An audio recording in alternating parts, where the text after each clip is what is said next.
Rahul sir. Rahul sir.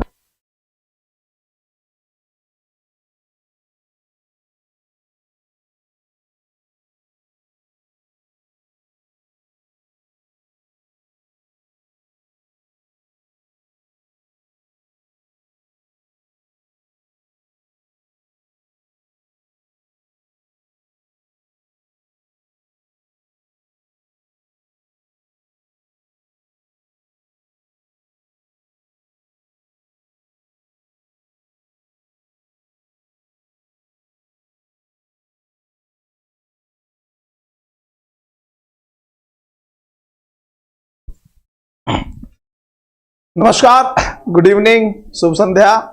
Teachers academy के इस online platform पे एक बार मैं आप सभी लोगों का फिर से बहुत बहुत स्वागत करता हूं।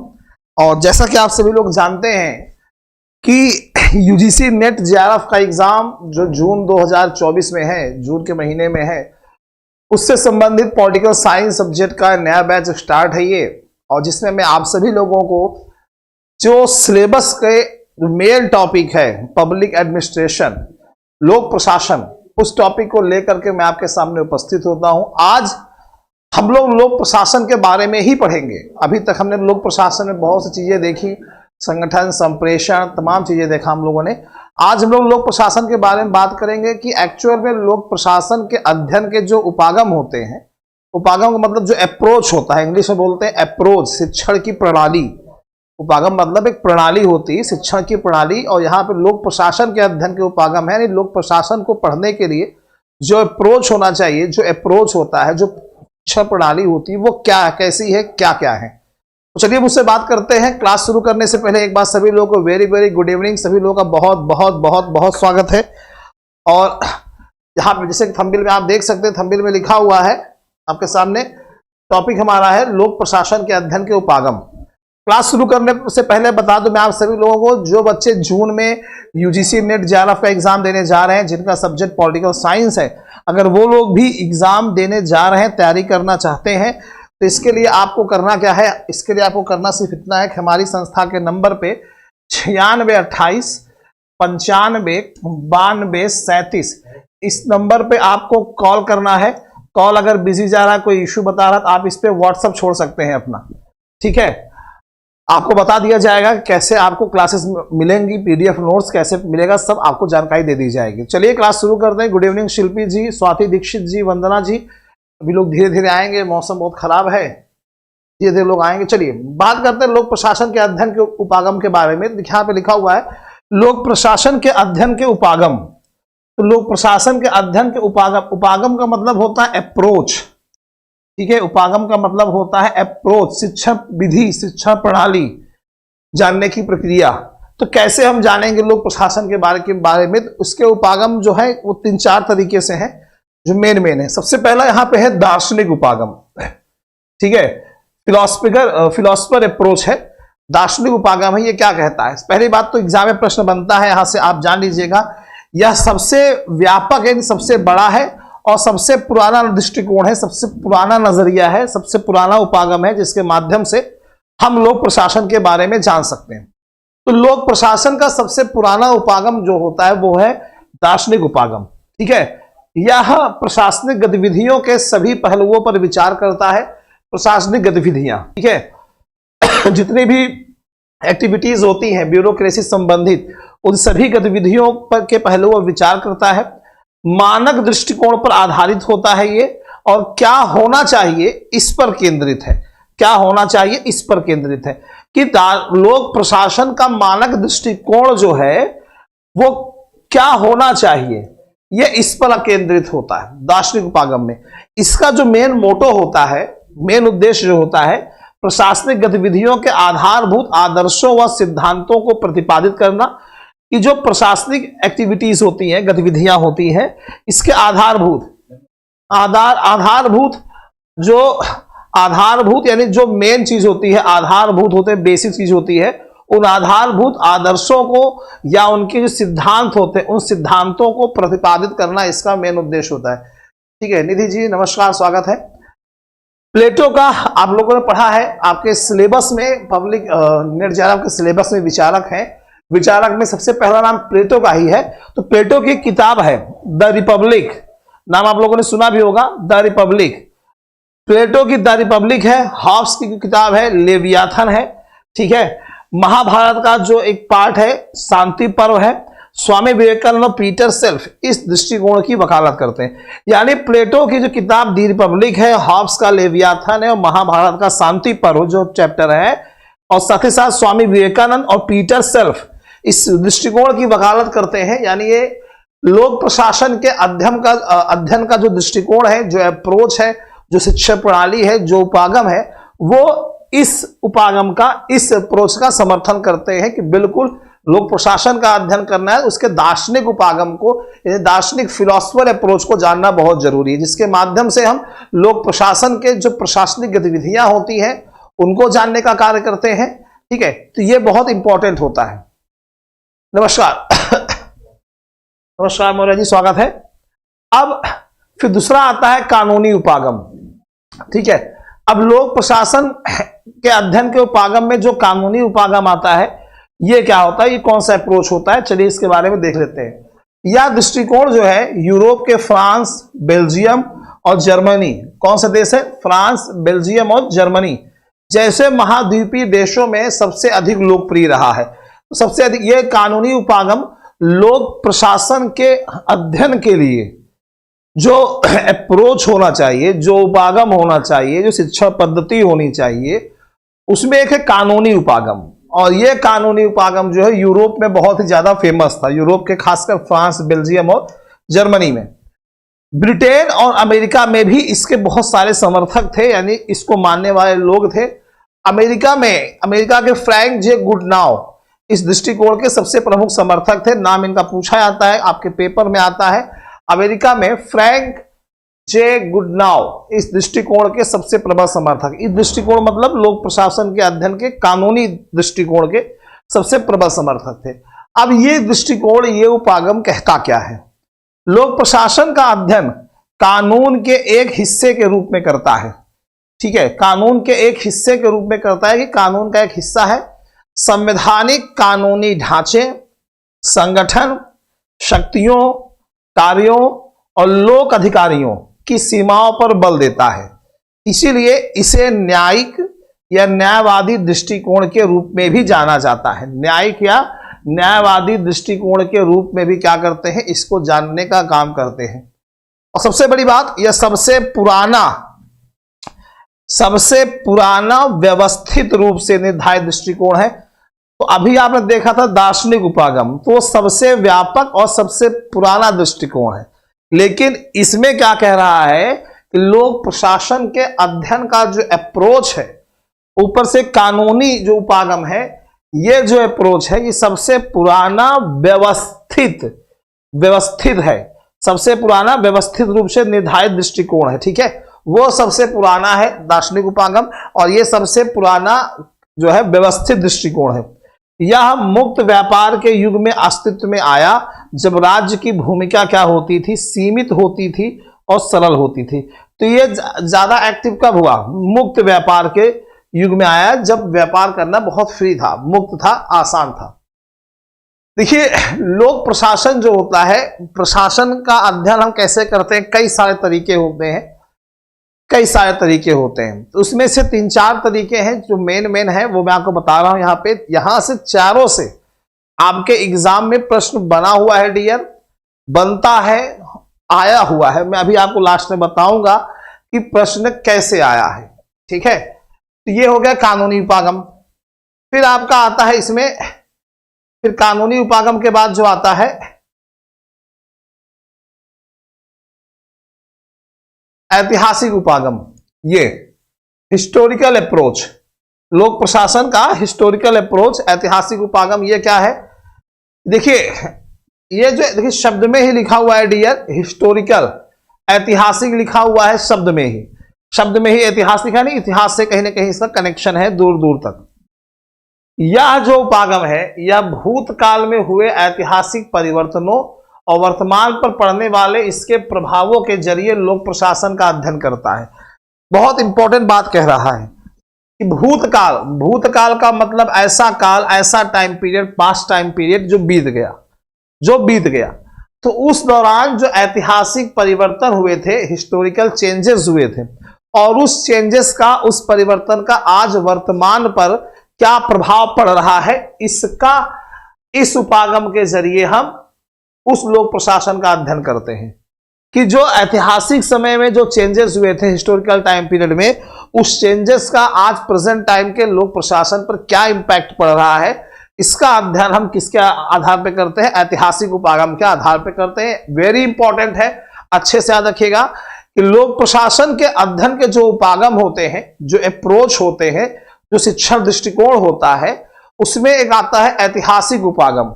और इसमें हम ये देखते हैं कि ऐतिहासिक यानी भूतकाल टाइम पीरियड में जो चेंजेस हुए थे, जो परिवर्तन हुए थे, उसका प्रभाव आज के वर्तमान लोक प्रशासन पर कैसे पड़ रहा है, हम इसका अध्ययन करते हैं ऐतिहासिक उपागम या हिस्टोरिकल अप्रोच के माध्यम से। ठीक है, अच्छे से क्लियर रखिएगा, ये प्रश्न बहुत इंपॉर्टेंट है, बहुत ज्यादा इंपॉर्टेंट है, अच्छे से याद रखिएगा। एक बार नहीं कई बार पूछा गया प्रश्न है, एक बार नहीं कई बार पूछा गया प्रश्न है, अच्छे से याद रखिएगा। ठीक, आगे चलते हैं हम लोग। यह प्रशासनिक एजेंसियों से, जो ब्यूरोक्रेट्स एजेंसियां होती हैं, उनसे संबंधित सूचना को काल क्रम अनुसार में संगठित और व्याख्यात करता है। तो प्रशासनिक एजेंसियां होती हैं, जो प्रशासनिक संस्थाएं होती हैं, उन संस्थाओं से संबंधित जो भी सूचनाएं होती काल क्रम के अनुसार, कि पहले के काल में, पहले के टाइम पीरियड में कैसा था, उसके बाद कैसा है, आज कैसा है, उन सभी सूचनाओं को संगठित करता है, इकट्ठा करता है और उसकी व्याख्या भी करता है। तो लोक प्रशासन के इस ऐतिहासिक उपागम के माध्यम से हम जितने भी जो सूचनाएं हैं प्रशासनिक संस्थाओं के शुरू से लेकर के अब तक, उन सभी सूचनाओं को संगठित करना, उसकी व्याख्या करना, यह ऐतिहासिक उपागम के अंतर्गत आता है। एल.डी. वाइट बहुत पॉपुलर नाम है, एक बार नहीं सैकड़ों बार आपके एग्जाम में पूछा गया है। एल.डी. वाइट, इन्होंने अमेरिकी संघीय प्रशासन का इसके निर्माणात्मक काल में अपने 4 शानदार ऐतिहासिक अध्ययनों के जरिए वर्णन किया है। तो वाइट साहब ने इस उपागम का इस्तेमाल जो है अमेरिकी संघीय प्रशासन का, अमेरिकी संघीय प्रशासन का निर्माणात्मक काल, जब अमेरिकी संघीय प्रशासन का निर्माण हो रहा था, उस टाइम पीरियड में एल.डी. वाइट साहब ने इस ऐतिहासिक उपागम के जरिए उसका अध्ययन किया था, उसका वर्णन किया था। ठीक है, जिनका नाम है, 4 शानदार ऐतिहासिक अध्ययन किए थे इन्होंने, जिसका नाम है द फेडरलिस्ट, याद रखिएगा नाम वेरी इंपॉर्टेंट है, द फेडरलिस्ट 1948 में, द जैक्सनियंस 1951 में, द जैक्सनियंस और द रिपब्लिकन एरा, बहुत इंपॉर्टेंट है, the Republican era most important है, एल.डी. वाइट साहब से जुड़ी हुई है, बहुत बार आपके यूजीसी नेट जेआरएफ के एग्जाम में पूछा गया है ये।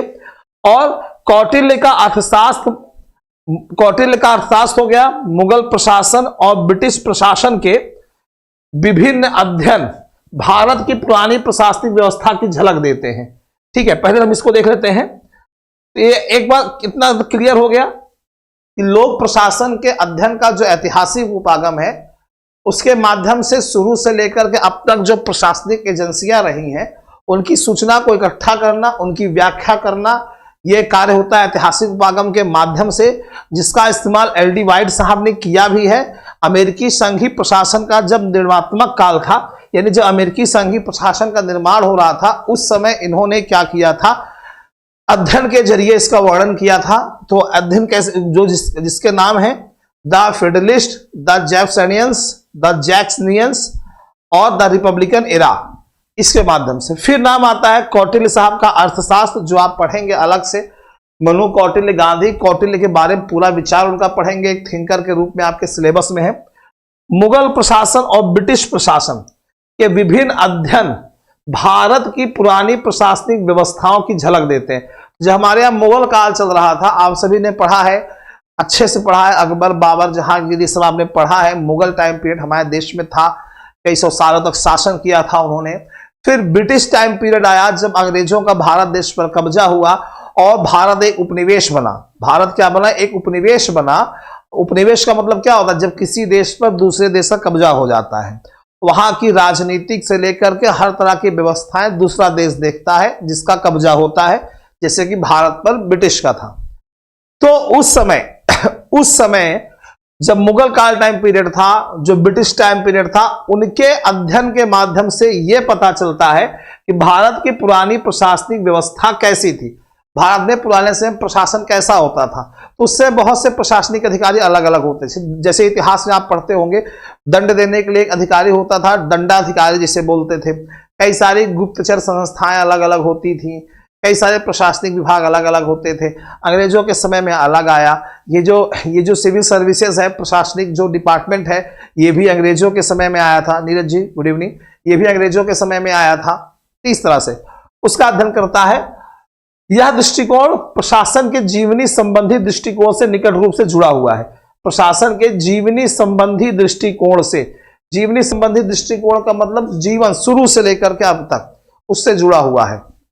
फिर आता है चौथा, लोक प्रशासन के अध्ययन उपागम में केस पद्धति उपागम। मोस्ट इंपॉर्टेंट लगाइएगा, यूजीसी नेट जेआरएफ के एग्जाम में एक बार नहीं कई बार पूछा गया है केस पद्धति उपागम के बारे में। ये आया हुआ प्रश्न है, आपके एग्जाम में पूछा गया प्रश्न है। तो केस यहां पे लिखा हुआ है, केस कौन सी घटना है, कौन सा केस है, क्या मैटर हो गया, तो केस शब्द इस्तेमाल करते हैं। इसका संबंध उन खास घटनाओं के विस्तृत वर्णन से है जो एक प्रशासन के डिसीजन मेकिंग यानी निर्णय निर्माण में मुख्य भूमिका निभाते हैं और या उस ओर ले जाते हैं। तो लोक प्रशासन के अध्ययन का जो एक उपागम है, केस पद्धति उपागम। केस पद्धति उपागम यानी कोई केस होता है, कोई घटना होती है, उसके माध्यम से क्या करते हैं, जानने का प्रयास करते हैं, उसके थ्रू अप्रोच क्या होती है वो देखते हैं।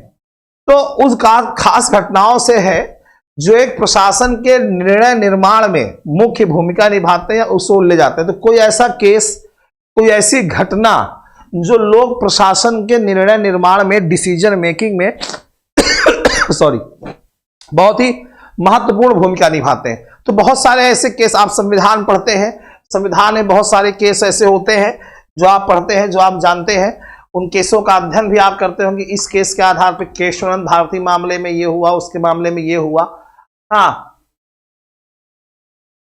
ऐसे ही बहुत सारे केस होते हैं, बहुत सारी घटनाएं होती हैं जिनका प्रभाव लोक प्रशासन के निर्णय निर्माण पर पड़ता है, लोक प्रशासन के निर्णय निर्माण पर पड़ता है। Dwight Waldo, very popular name, Dwight Waldo इसके प्रमुख समर्थक है। इंपॉर्टेंट लगाइएगा। यह प्रशासकीय वास्तविकताओं को पुनर्निर्मित करने का प्रयास करता है और लोक प्रशासन के विद्यार्थियों को उनसे परिचित कराता है। जो लोक प्रशासन के स्टूडेंट होते हैं, पब्लिक एडमिनिस्ट्रेशन जिनका सब्जेक्ट होता है, उनसे परिचित कराता है।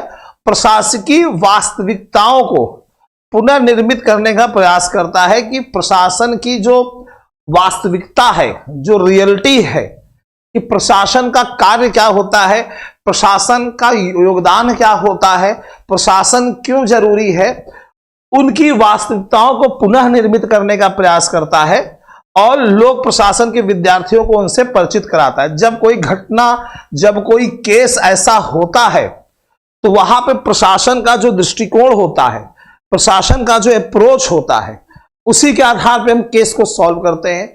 वहां पे प्रशासनिक अधिकारी देखते हैं कि इस केस में ऐसा है, इस केस में ऐसा है।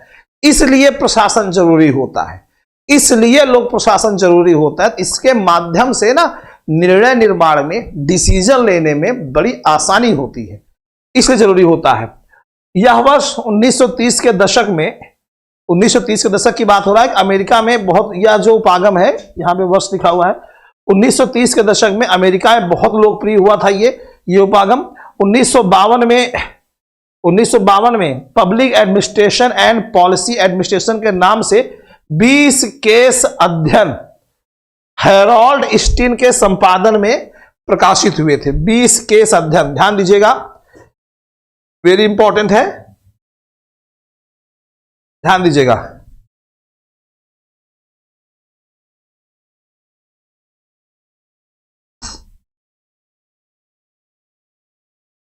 हाँ, तो क्या कह रहा है कि वर्ष 1930 का दशक था, साल 1930 था, और 1930 में अमेरिका में यह बहुत ज्यादा पॉपुलर हुआ था। कौन सा उपागम? लोक प्रशासन के अध्ययन के लिए केस पद्धति उपागम अमेरिका में 1930 में बहुत पॉपुलर हुआ था।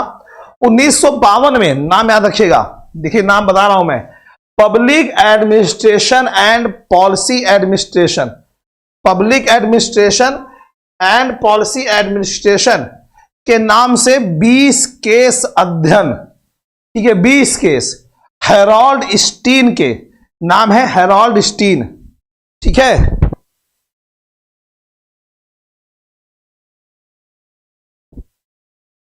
तो हेरोल्ड स्टीन के संपादन में क्या हुआ था? प्रकाशित हुआ था, यह हुआ था, हेरोल्ड स्टीन के संपादन में प्रकाशित हुआ था।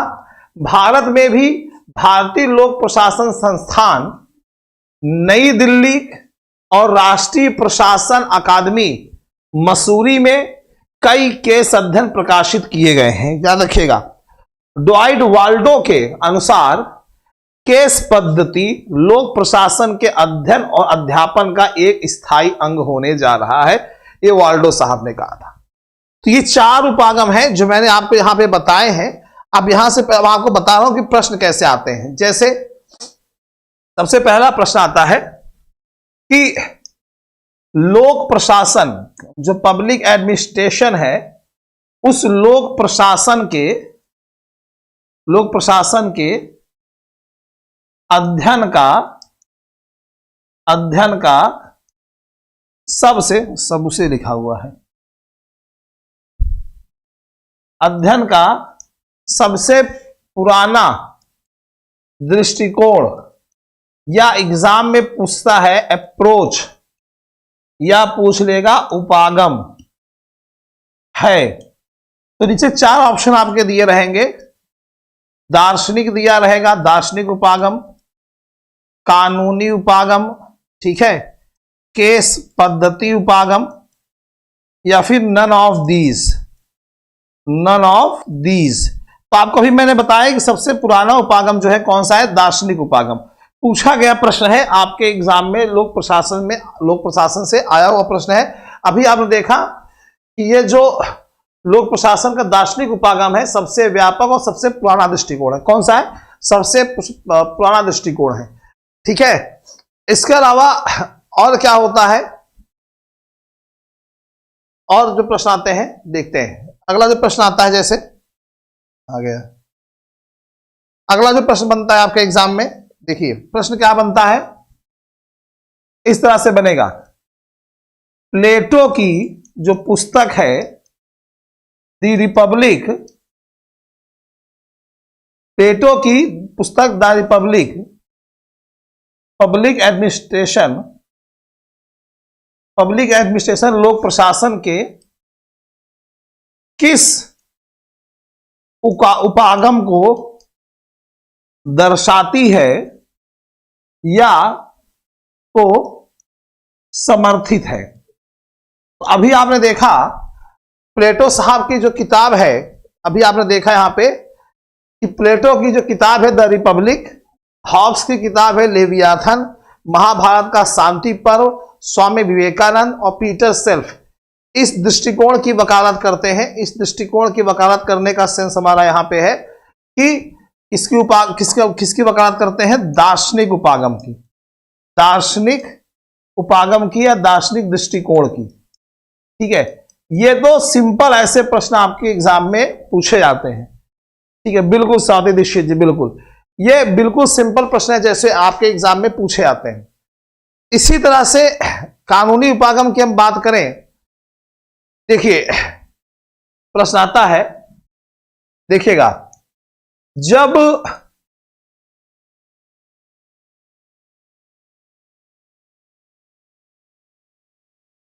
प्रश्न आता है, जब राज्य की भूमिका सीमित होती थी, उस समय लोक प्रशासन के किस दृष्टिकोण का, किस उपागम का उद्भव हुआ। ये हालांकि प्रैक्टिस आपको कराएंगे, लेकिन आपको अभी बता दे रहा हूं प्रश्न कैसे आते हैं।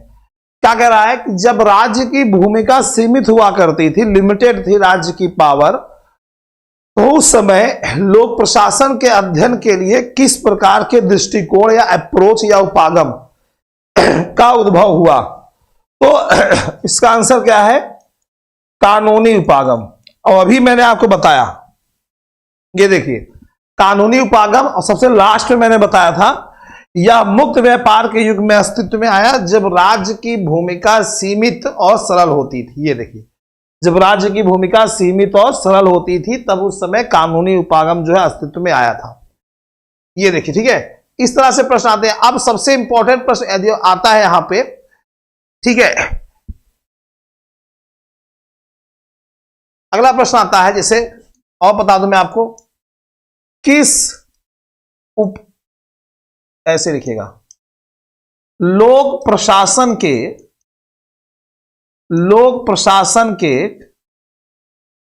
किस उपागम के अंतर्गत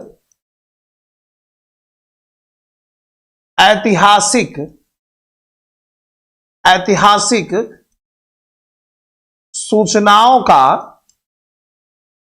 संगठन एवं उसकी व्याख्या होती है। ये तो लोक प्रशासन के किस उपागम के अंतर्गत जी बिल्कुल स्वाति जी, लोक प्रशासन के किस उपागम के अंतर्गत ऐतिहासिक सूचनाओं का संगठन एवं उसकी व्याख्या होती थी। भूतकाल में, मेरे क्वेश्चन को शॉर्टकट में लिखा है कि भूतकाल में ऐतिहासिक समय में जो प्रशासनिक एजेंसियां होती थी उनके सूचनाओं का संगठन करना, उसको व्याख्या करना, इसके अंतर्गत आता है। अभी हमने पढ़ा था ऐतिहासिक उपागम में कि यह प्रशासनिक एजेंसियों से संबंधित सूचना को काल क्रम अनुसार, पहले आज के इस तरह से शुरू से लेकर संगठित करना और उसको व्याख्या करता है ऐतिहासिक उपागम लोक प्रशासन के अंतर्गत। तो ये प्रश्न इस तरीके से डायरेक्ट प्रश्न जो बनेंगे आपके एग्जाम में बनते हैं यहां पे, ठीक है। उसी तरह से सबसे मोस्ट इंपॉर्टेंट लगाइएगा, मोस्ट इंपॉर्टेंट जो लगाएंगे आप लगाएंगे वो लगाएंगे केस पद्धति उपागम। केस पद्धति उपागम मोस्ट इंपॉर्टेंट है, सबसे ज्यादा महत्वपूर्ण है कि कोई खास घटना जब होती है, ऐसे पूछ लेता है कि लोक प्रशासन के किस उपागम के अंतर्गत घटनाओं के आधार पे लोक प्रशासन में निर्णय निर्माण में भूमिका होती है, घटनाओं के आधार पे लोक प्रशासन में निर्णय निर्माण की भूमिका पर प्रभाव डालते हैं, तो आप आंख मूंद के कहिएगा केस पद्धति। तो केस पद्धति में ऐसी खास घटनाएं का वर्णन होता है जो एक प्रशासन के निर्णय निर्माण में मुख्य भूमिका निभाते हैं। कोई ऐसा केस होता है जिसके आधार पर डिसीजन मेकिंग, लोक प्रशासन के डिसीजन मेकिंग पर क्या पड़ता है, इंपैक्ट पड़ता है, ठीक है। ये इस तरह से प्रश्न आपके एग्जाम बनते हैं। बाकी जो नाम मैंने यहां बताया, ड्वाइट, वाल्डो व्हाइट, ये सब नाम भी पूछे आते हैं, ये सब एग्जाम में आपके आते हैं डियर। यकीन ना हो तो यूजीसी नेट जेआरएफ का पेपर आप पढ़ के देख सकते हैं। तो ये छोटा सा टॉपिक, मैं छोटा छोटा टॉपिक ला रहा हूं ताकि एक बार में ही ये समाप्त हो जाए, ताकि आपको एक ही उसमें सारे मैटर मिल जाए। तो हाँ, बिल्कुल स्वाति जी कह रही है केस उपागम, बिल्कुल सही आंसर है, बिल्कुल सही आंसर है डियर। तो ये लोक प्रशासन के अध्ययन के 4 उपागम थे, इसके अलावा और भी होते हैं, छोटे छोटे होते हैं, मेन ये होते हैं। इनमें चारों में भी सबसे ज्यादा मेन होता है केस पद्धति, चारों में सबसे इंपॉर्टेंट होता है केस पद्धति उपागम, वेरी इंपॉर्टेंट होता है, अच्छे से याद रखिएगा। तो political science UGC net JRF की छोटी सी क्लास थी जो आप सभी लोगों के लिए थी। बस मैक्सिमम 9 से 10 तारीख तक, आज तारीख है 5, मैक्सिमम 9 से 10 तारीख तक आपकी क्लास यूट्यूब पे लाइव रहेगी। इसके बाद क्लासेस अनलिस्टेड हो जाएंगी। जो भी विद्यार्थी, जो भी स्टूडेंट जून 2024 में यूजीसी नेट जेआरएफ का एग्जाम देने जा रहे हैं, उनका सब्जेक्ट अगर पॉलिटिकल साइंस है, तो डियर आप भी अगर जुड़ना चाहते हैं, तैयारी करना चाहते हैं, तो हमारी संस्था के नंबर पे 9628 95 92 37 इस नंबर पे आप कॉल कर सकते हैं। कॉल अगर बिजी जा रहा है तो आप इस नंबर पे अपना व्हाट्सअप छोड़ सकते हैं। कॉल अगर नहीं लग रहा है, बिजी जा रहा है, आप उसे व्हाट्सअप छोड़िए अपना सब्जेक्ट, अपना कोर्स लिख करके। फर्स्ट पेपर की भी क्लासेस होती हैं, आप देख सकते हैं यूट्यूब पे जाकर के टीचर्स एकेडमी में फर्स्ट पेपर की क्लासेस चलती हैं। तो अगर आप दोनों लेना चाहते हैं तो वहां पे आपको छूट भी मिल जाती है। इंडिविजुअली कोई एक लेते हैं तो आपको करना पड़ता है। तो क्या कैसे इनका, ठीक है, बहुत बहुत धन्यवाद स्वाति जी। तो अगर आप लोग भी तैयारी करना चाहते हैं तो संस्था के नंबर पे संपर्क कर सकते हैं। तो चलिए मिलते हैं अगली क्लास में। अगली क्लास जो है आप लोगों को जानना बहुत जरूरी है 5 बजे से। और आज की जो मेरी अगली क्लास है वो बिहार पीजीटी के लिए है। बिहार 11 तक पीजीटी की बात कर रहा हूं मैं, बिहार एस्टेट की बात नहीं कर रहा हूं मैं। जैसा कि बिहार सरकार ने नोटिफिकेशन जारी कर दिया है अपना पूरा वो, और उसमें नोटिफिकेशन कर रहा हूं, पूरा कैलेंडर जारी कर दिया है, जिसमें कैलेंडर में दूसरे कॉलम में ही लिखा है शिक्षकों की भर्ती के बारे में कि प्रतिवर्ष 24 अगस्त को शिक्षकों की भर्ती का एग्जाम होगा और अगले महीने में 24 सितंबर तक उसका रिजल्ट आ जाएगा। तो 24 अगस्त को बिहार पीजीटी, बिहार टीजीटी और पीआरटी प्राइमरी का भी एग्जाम सभी का है। तो अगर आपका पीजीटी में पॉलिटिकल साइंस सिलेबस है 11-12 में, या 9-10 में एसएसटी है, हिस्ट्री सिविक ज्योग्राफी इकोनॉमिक्स, तो उसकी नई कक्षाएं आज से ही शुरू हुई हैं। मॉर्निंग में मैंने सुबह 11 बजे बिहार पीजीटी का 11-12 पॉलिटिकल साइंस का सिलेबस पूरा डिस्कस कर दिया है। तो अभी मैं क्लास करने जा रहा हूं उसकी। चलिए, टॉपिक हमारा बहुत इंटरेस्टिंग है, जो है इंडियन फॉरेन पॉलिसी है, हम उसके बारे में बात करेंगे। तो मिलते हैं 5 बजे अभी आप लोगों से, तब तक के लिए दीजिए इजाजत, नमस्कार। धन्यवाद स्वाति जी, बहुत बहुत धन्यवाद। वंदना जी वो भी होगी, परेशान मत होइए। 10 तारीख से सारी क्लासेस पेड हो जाएंगी। एस्टेट जो है स्वाति जी ये मार्च में है, और एस्टेट एग्जाम खत्म होगा उसके बाद जो है आपका पीजीटी का एग्जाम, वही तभी आप दे पाएंगी, एस्टेट पास होंगी तब।